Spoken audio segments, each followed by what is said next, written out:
don't forget the money, man.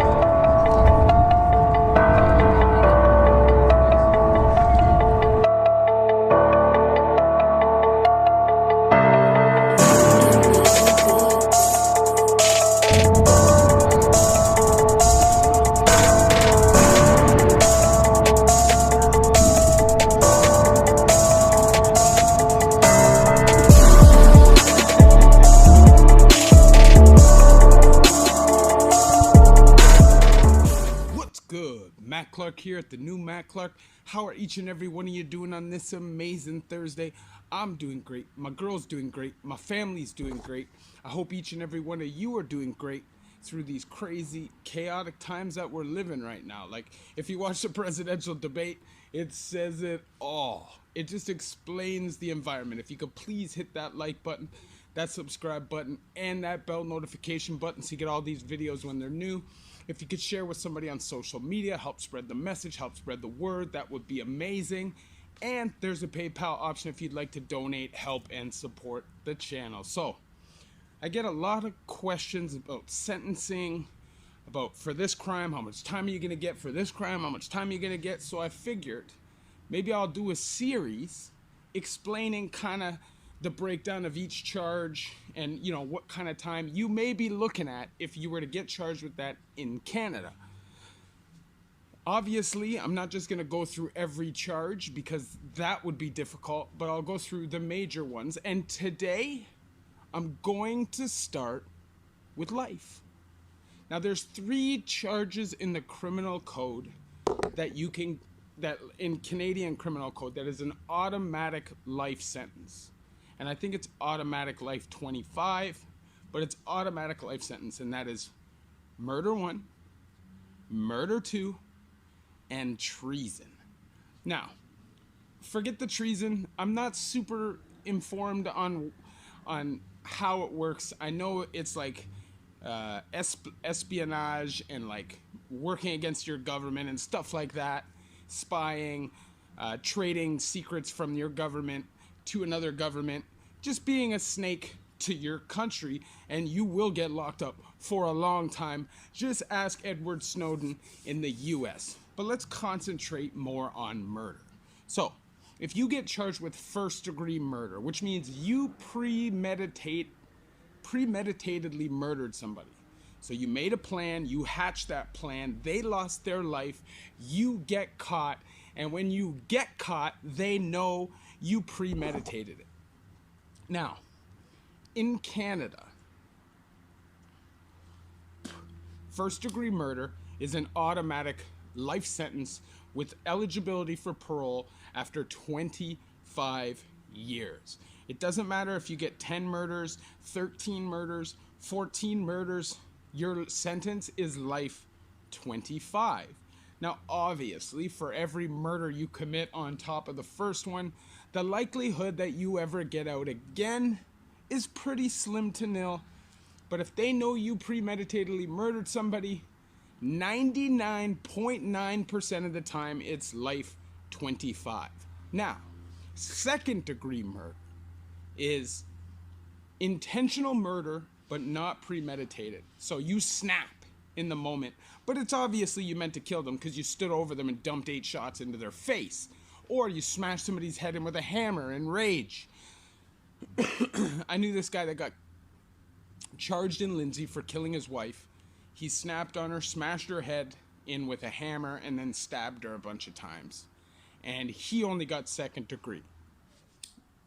So it just depends on what kind of evidence they have, what they feel they can prove in court. And second degree murder can be anything from like life 10, I think. I think it can be anything from life 10 to life 25. Now, if you get a manslaughter charge in Canada, that is not a life sentence. But if it is a murder charge, it is an automatic life sentence. Except in rare circumstances where there's a crime of passion. Now, I'll tell you, that does happen. Crimes of passion do happen. And sometimes, just sometimes, you may get a break because of what you went through prior to you snapping and you end up killing somebody. For instance, I've told the story in my past about my buddy, or in the past on the channel, about my buddy who was molested, who ended up murdering the guy. He originally got sentenced to life 25, but when he went for his appeal, the whole town that he lived in was picket signing outside saying, "Free this person," because they knew what had happened. That person had hurt many people in that community. His sentence got converted to 10 years solely for manslaughter due to crime of passion, even though he blatantly planned it. Like, the man broke into his house, duct taped him to a chair, like a computer chair, and smashed him with baseball bats till he died. After dwelling in the penitentiary for years on what this person had done to him. Now, I'm going to tell you another story. So I was in Lindsay with this guy who had blatantly murdered this guy. So he had kidnapped him, duct taped him, put him in a bathtub, and poured the chemical lime. I don't know if you know, or lye, which is obviously the chemical that they use to degrade bodies. It can pretty much degrade anything, okay? So this guy pours it down his throat till he is dead. So he suffocates on chemicals. After a kidnapping, 100% premeditated murder. But when they dug into the case, obviously, it comes out that the person who was murdered was responsible for molesting his daughter. Case is different all of a sudden. All of a sudden, even though it's premeditated, it gets dropped to manslaughter. Crime of passion.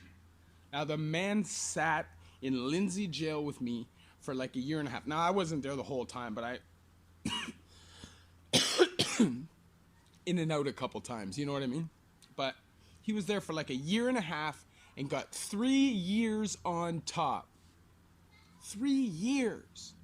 That's almost unheard of in Canada. Usually for a manslaughter, you know, if it's a like a car accident or something, it won't be manslaughter unless it's a DUI. Then it will be DUI causing death. But manslaughter is like violence leading to death, even though it wasn't intentional. So like a fight, or, you know, somebody broke in your house and you defended your house, smacked him in the head with a pipe, he dies. That's a manslaughter charge, because in Canada, you cannot defend yourself with your life. You can't kill somebody to defend yourself unless 100% necessary. Like, you would have died if you didn't. And even then, still, it's tough. But anyways,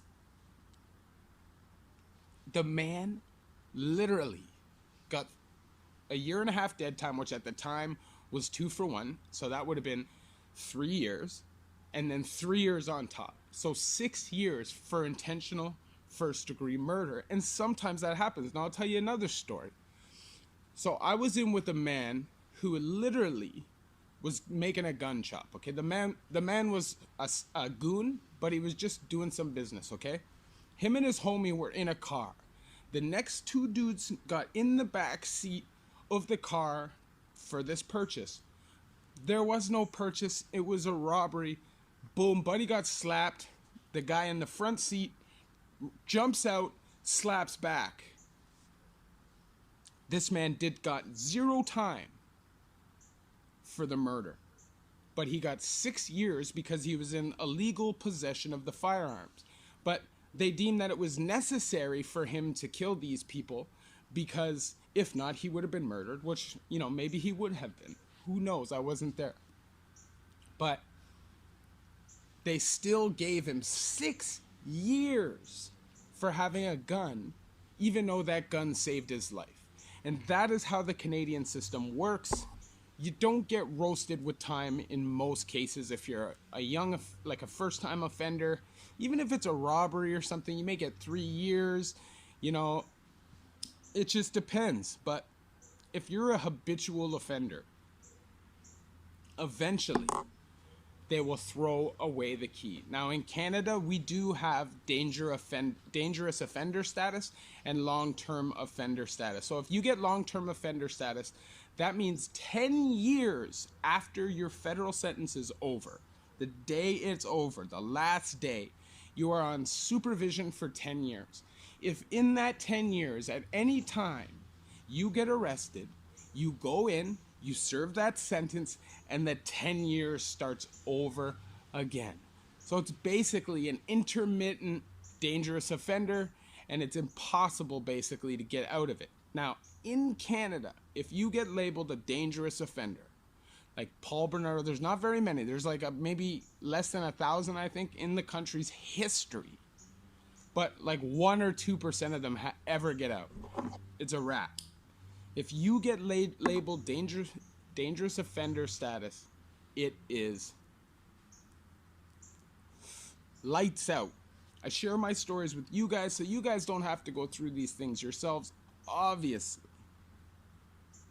if I could snap my fingers and nobody go back to jail again, that's what I would do, but that's not a reality.